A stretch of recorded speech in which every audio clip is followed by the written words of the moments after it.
So dear friends, in this video we'll discuss the accessory ducts of male reproductive system and the accessory glands. Last video में हमने बात की थी कि testis का structure हमने डिस्क्राइब किया। हमने देखा था कि टेस्टिस है, टेस्टिस की जो एक कवरिंग है ट्यूनिका एल्बुजिना, वो टेस्टिस की कवरिंग जो है इनफोल्ड हो जाती है और because of that infolding the testicle is divided into number of chambers. वो चैम्बर्स जिनको हम टेस्टिकुलर लोब्यूल्स भी बोलते हैं, those chambers are called as testicular lobules और टेस्टिकुलर कंपार्टमेंट्स। तो हमने देखा there are some 250 testicular compartments. हर एक कंपार्टमेंट में 1 to 3 seminiferous tubules है। We also learned that each seminiferous tubule is blind on one end and on the other end it opens into a fine network of tubules. Those fine network of tubules is called as rete testes. So the first accessory duct of male reproductive system is rete testes. अब ये rete testes क्या है? जब सेमिफेरस tubules different compartments के सेमिफेरस tubules जो है वो towards the centre of the testis join होते हैं विद ईच अदर और वहां से एक series network of small this tubule this one ये जो network of small tubules fine tubules बन जाता है, इसको बोलते हैं rete testis. So rete testis is a network, it is a network of fine tubules. It is a network of fine tubules which drains or which carries spermatozoa from seminiferous tubules forward. So it's a network of fine tubules that carries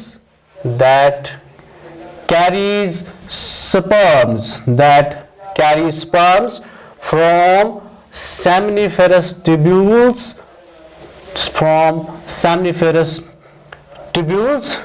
towards another series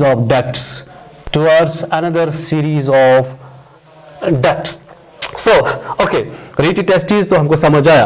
अब rete testis जो है they lead into a fine series of ducts. Rete testis के बाद कुछ और fine tubules होते हैं, very very fine tubules. ये जो फाइन ट्यूब्यूल्स होते हैं जो रीटी टेस्टिस से आगे की तरफ जाते हैं उनको बोलते हैं, they are also called as vasa efferentia. So after rete testis there are certain fine, very fine tubules. Those fine tubules are called as vasa efferentia. So vasa efferentia they continue rete testis. They continue rete testis. Rete testis के बाद जो fine tubules आते हैं उनको बोलते हैं vasa efferentia. Okay, vasa efferentia के बाद जो है vasa efferentia leads into a very highly coiled tubule, very highly coiled tubule, and that highly coiled tubule is called as epididymis. That is called as epididymis. Now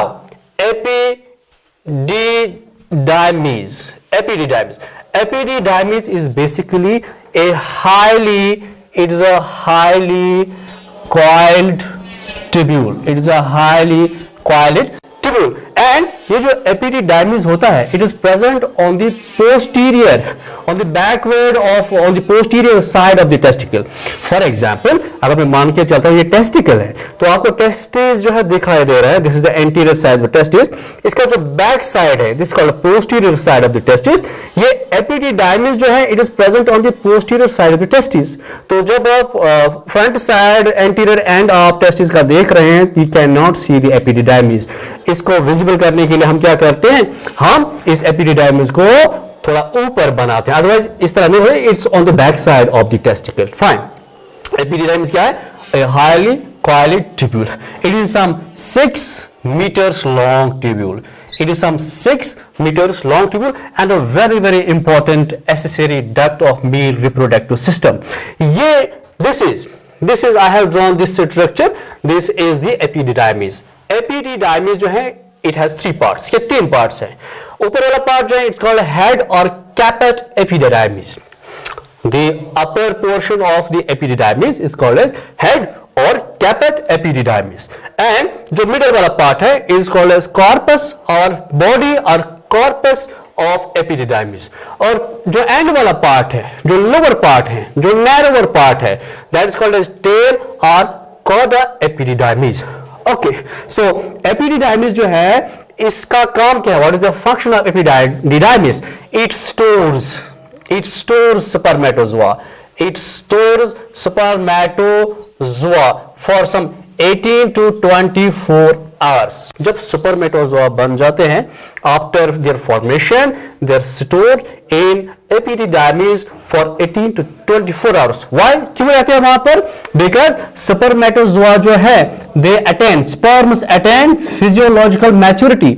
epididymis में जब sperms mature हो stay करती है, store करती है, तो वहां पर the sperms attain maturity. Sperms attain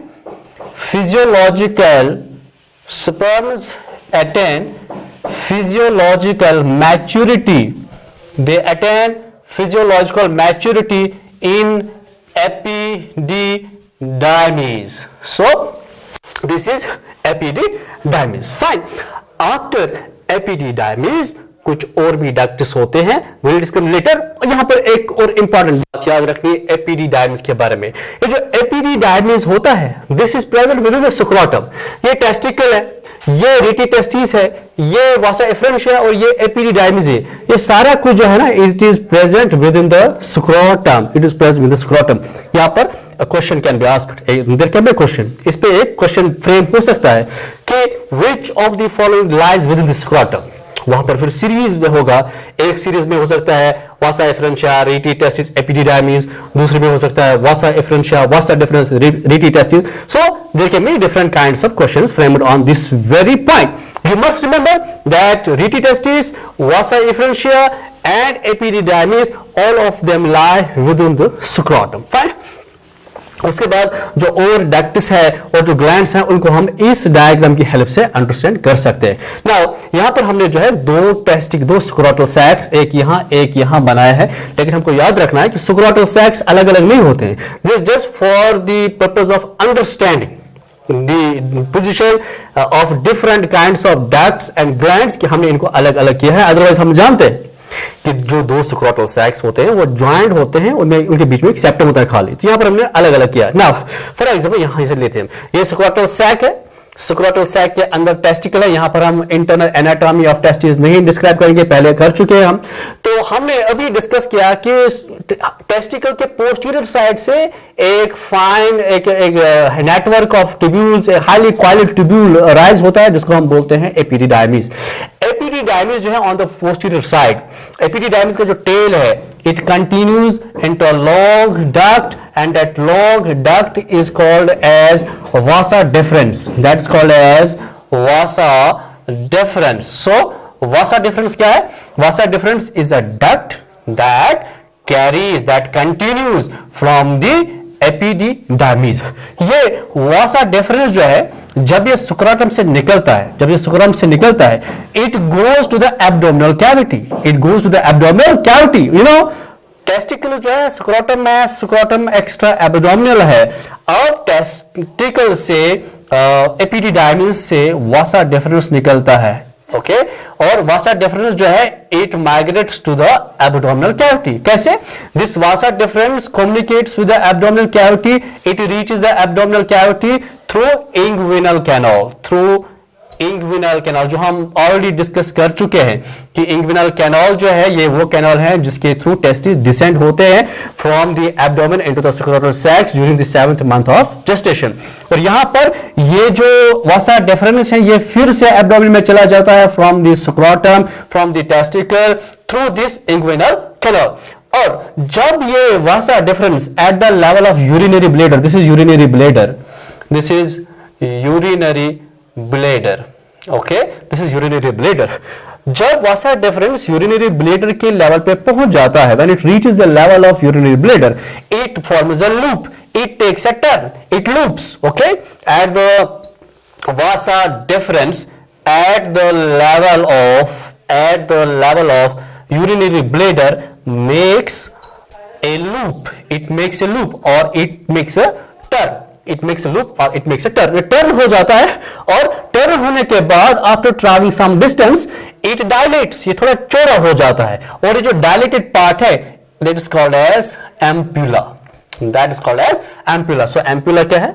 ampulla is the dilated part of vasa deferens at the level of urinary bladder. Fine.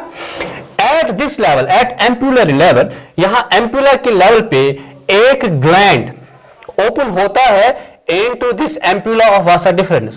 ये जो gland है, this gland is called as seminal vesicle. This gland is called as seminal vesicle. So, in the ampulla of vasa deferens, at the level of urinary bladder, a gland, there is pair of it. Okay, there is pair of this gland. One एक right side होगा, एक left side में होगा. So this seminal vesicle, we'll talk about it later in detail. This seminal vesicle, it opens into the ampulla of vasa deferens. Fine, and they form a common duct.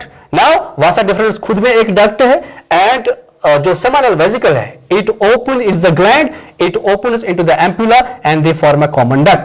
अब ये जो common duct है, ये जो common duct बना, कैसे बना? सेमानियल vesicle का डक्ट और वासा डेफरेंस फ्यूज हो गए, ज्वाइन किया हमने, अब एक डक्ट बना. This duct is called as ejaculatory duct. Ejaculatory, this duct is called as ejaculatory duct. What is ejaculatory duct? Is a common duct of seminal vesicle and vasa deferens. Fine. Okay, now ये जो ejaculatory duct है, later it fuses, it joins with the urethra of urinary bladder. Now this point, this part, ये जो nipple like structure है urinary bladder का, this is called as urethra. This is called as urethra. Okay, fine. तो क्या हुआ? ये ejaculatory duct ने join किया, फ्यूज हुआ है, ज्वाइन किया इसने किसके साथ? यूरिथ्रा के साथ ज्वाइन किया. यहाँ पर very important point we have to remember कि इजैकुलेटरी डक्ट जो है, what will it carry? It will carry sperms from testicle. Sperms आ रहे हैं और यहां तक आ रहे हैं. यूरिथ्रा क्या कैरी करेगा? यूरिन. यूरिनरी ब्लैडर में क्या होता है? यूरिन. अब ये डक्ट जो है कॉमन डक्ट बन गया. इसी डक्ट के थ्रू स्पर्म्स भी आएंगी थ्रू इजैकुलेटरी डक्ट और इसी डक्ट के थ्रू यूरिन भी आएगा. दिस डक्ट इज नाउ, ये जो डक्ट है जो यूरिथ्रा और जो यूरिन को और स्पर्म्स को कैरी करेगा, this called as urinogenital duct. Urinogenital duct. So what is urinogenital duct?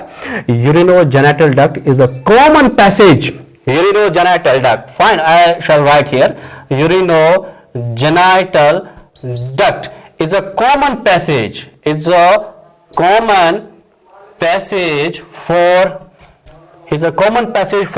sperms and urine. It's a common passage for sperms and urine. It's found in males. यहाँ पर sperm और urine के लिए एक ही aperture है, एक ही डक्ट है, that's called as urinogenital duct. Fine.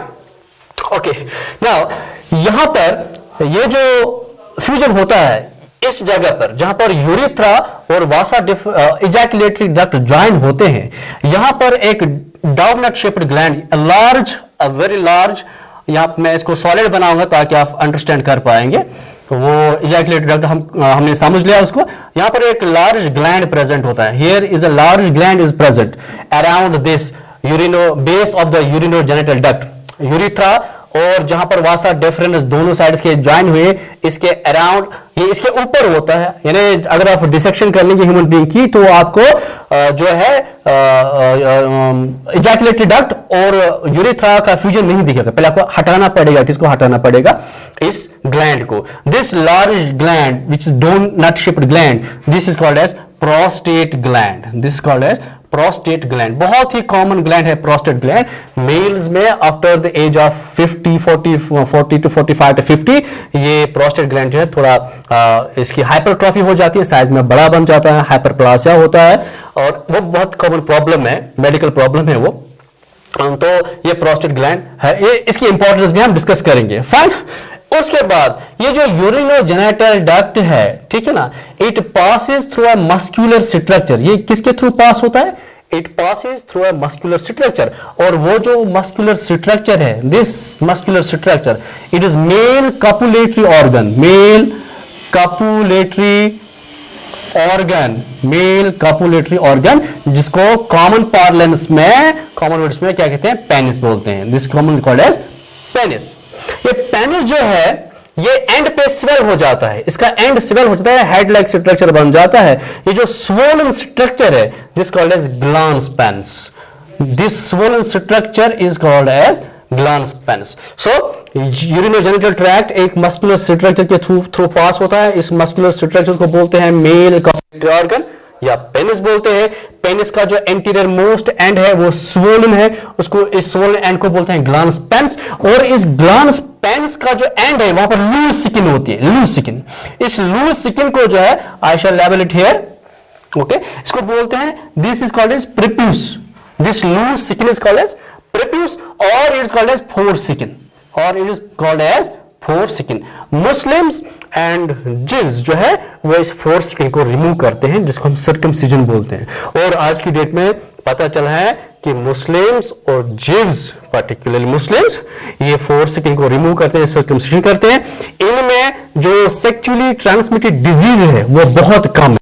Ads का खतरा नहीं रहता है, सिफिलिस का खतरा नहीं रहता, गोनोरिया का खतरा नहीं रहता, जो हर्पीज है, ठीक है, वो उन चीजों का खतरा नहीं, बहुत कम इंसिडेंट्स है इन मुस्लिम्स में, because they go for circumcision.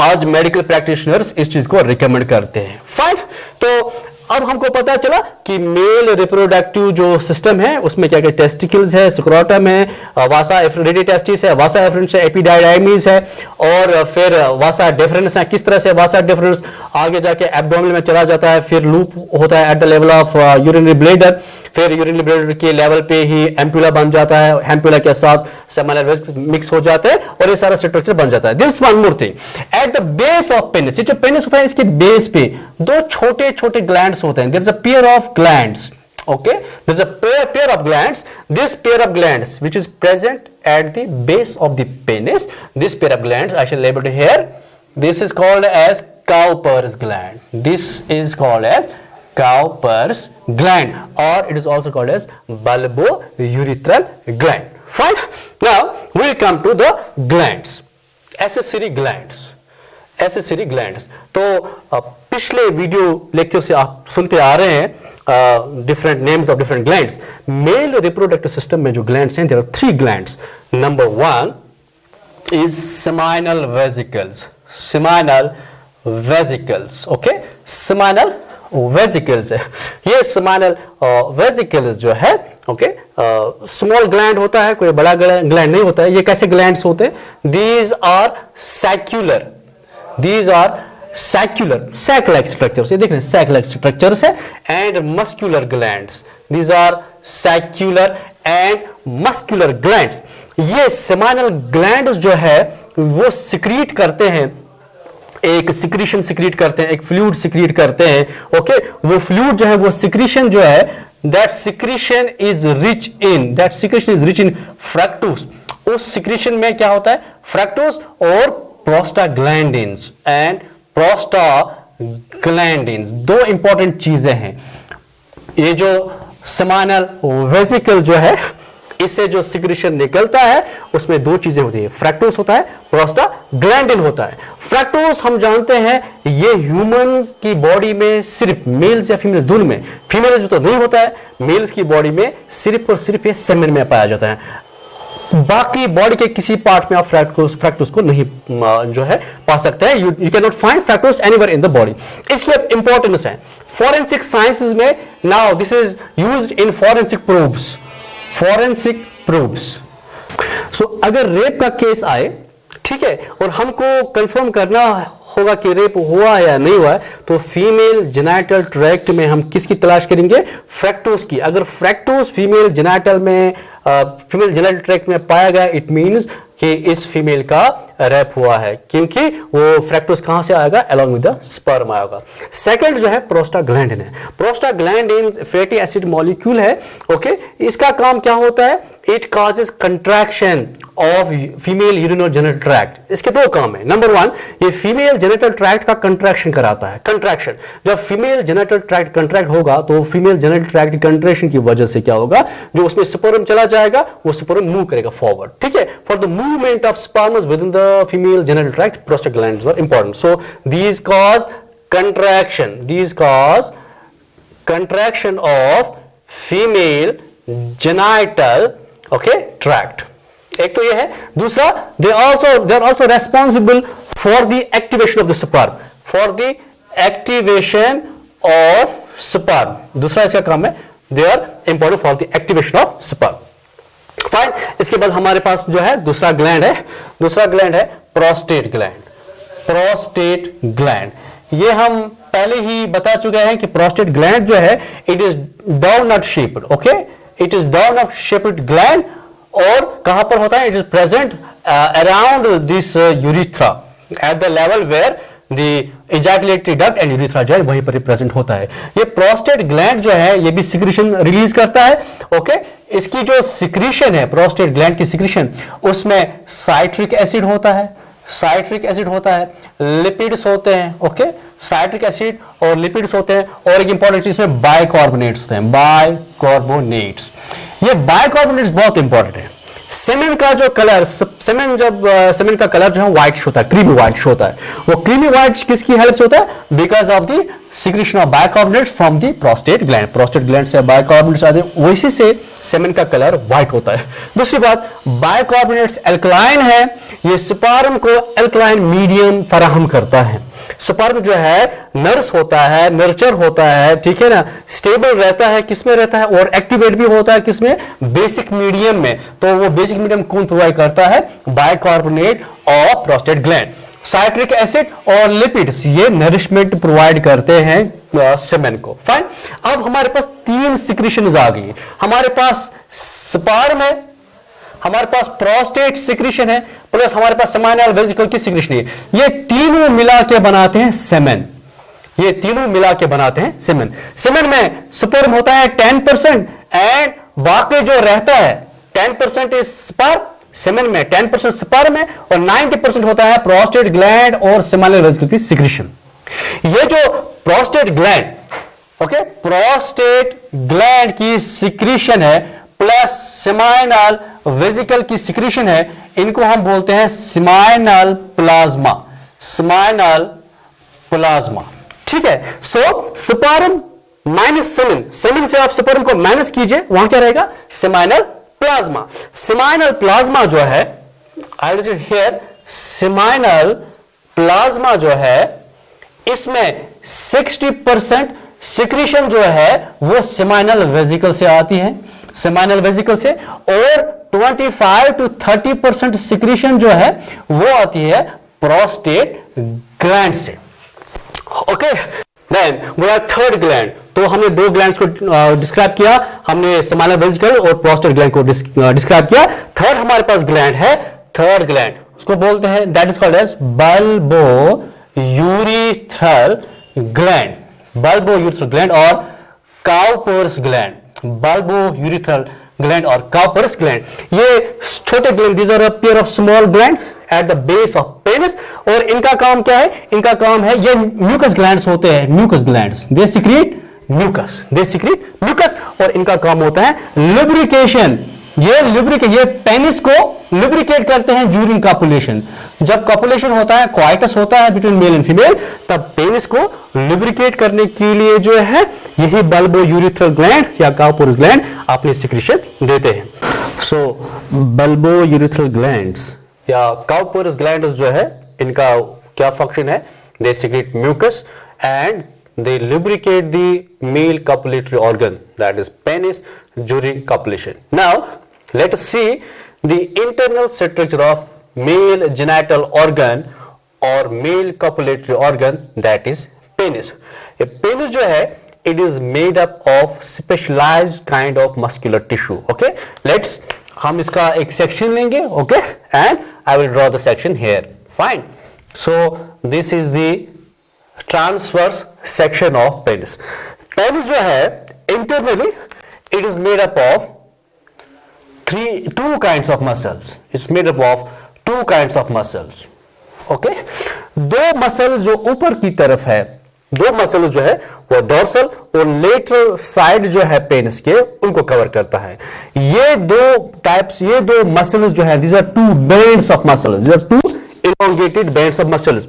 Penis elongated cylindrical structure है, तो इसका जो डोर्सल सरफेस है और लेटरल सरफेस है, डोर्सल और लेटरल सरफेस पे दो बैंड्स ऑफ मसल्स होते हैं. These muscles are called as, I will label them here. These muscles are called as corpora cavernosa. Corpora cavernosa. ये muscles जो है elongated bands of muscles which are highly vascularized. They are rich in blood supply. तो यहां पर आप देखेंगे, जब आप इसका TS माइक्रोस्कोप में अगर हम देखेंगे, you will find number of blood vessels, number of veins running through these bands of muscles. Fine. Then there is a second kind of muscle, second band of muscle, जिसके बीच में जो है urethra open होता है. ये जो muscle है इसमें it is larger than these two bands of muscles. ये इन दो बैंड्स ऑफ मसल से लार्ज इन साइज है और it is present ventrally, ventral और सेंट्रल पोर्शन. पेनिस का वेंट्रल और सेंट्रल पोर्शन, नीचे और सेंट्रल पोर्शन जो है उसमें यही बैंड ऑफ मसल है. This band of muscle is called as corpus spongiosum. Corpus spongiosum, corpus spongiosum. Okay, and this is more rich in these blood vessels. इसमें ज्यादा ब्लड वेसल्स होती है. सेकंड, ये जो कॉर्पोरस स्पॉन्जियोसम है, इसको स्पॉन्जियोसम क्यों बोलते हैं? क्योंकि इसके बीच में स्पेसिस प्रेजेंट है. ओके, इसके बीच में स्पेसिस प्रेजेंट है और during erection of penis blood जो है इन स्पेसिस में जमा हो जाता है और it gives turgidity and erection to this organ, to this penis. Fine. और एक इंपॉर्टेंट चीज जो हमको याद रखनी है वो ये कि यूरिथ्रा जो है, मेल यूरिनोजेनिटल डक्ट, यूरिथ्रा, जिसके थ्रू यूरिन भी पास होता है और जिसके थ्रू स्पर्म्स भी पास ऑन होती है, वो यूरिथ्रा जो है that opens through this corpus spongiosum. Question can be asked in competitive exams like NEET or JIPMER और AIMS, जो भी है competitive exams, उनमें क्वेश्चन आ सकता है और आया भी है कि यूरिथ्रा जो है, यूरिनोजेनिटल ट्रैक्ट जो है, वो किस मसल के थ्रू ओपन होता है, कार्पोरा कैवर्नोसा या कार्पोरा स्पॉन्जियोसम. तो हम याद रखेंगे कि urethra opens through corpora spongiosum. और ये जो ओपनिंग है, यहां पर जो ओपनिंग हमने दिखाई थी, this opening is called as, let me label it here, this opening is called as urethral meatus. Urethral meatus. This opening is called as urethral meatus or urinogenital meatus, or it is also called as urethral orifice. It is also called as urethral orifice. और एक चीज, ये जो opening है, penis की opening है, urethra की opening है, ये सर्कुलर नहीं है, it is slit like. It is slit like. So विसा, वो हमने देखा कि पेनिस जो है internally it is made up of three bands of muscles. जो दो बैंड्स ऑफ मसल्स है जो डोर्सल और लेटरल सरफेस को कवर करते हैं, उनको कॉर्पोरा कैवर्नोसा बोलते हैं. They are called corpora cavernosa. और वो मसल बैंड जो ventral and central position of penis को ऑक्यूपाई करता है, उसका नाम है कॉर्पस स्पॉन्जियोसम. और यूरिथ्रा जो है it opens through corpus spongiosum. याद रखना चाहिए कि कॉर्पोरा कैवर्नोसा और कॉर्पस स्पॉन्जियोसम जो है ये erectile, special kinds of erectile muscles है which help in the erection of penis during the coitus or cohabitation. In next video we'll talk about female reproductive system. Thank you.